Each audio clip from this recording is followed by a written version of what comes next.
couronnement sous tension à Londres. À 3 jours du sacre de Charles III, la police a interpellé hier un individu armé d'un couteau aux abords de Buckingham Palace.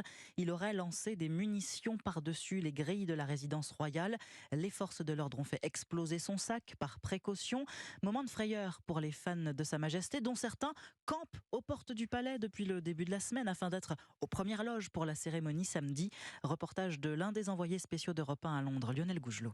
Installé sous sa tente, un drapeau de l'Union Jack sur les épaules, John a vécu en direct l'interpellation de l'individu et l'explosion de son sac considéré comme suspect. On était juste devant quand on a entendu cette violente explosion. On m'a dit que c'était les unités spéciales de la police qui avaient fait exploser le sac suspect. Cela m'a vraiment secoué. Ça fait vraiment peur. En quelques instants, les abords de Buckingham Palace ont été bouclés. Aucun blessé. À ce stade, la police ne parle pas d'un acte de terrorisme.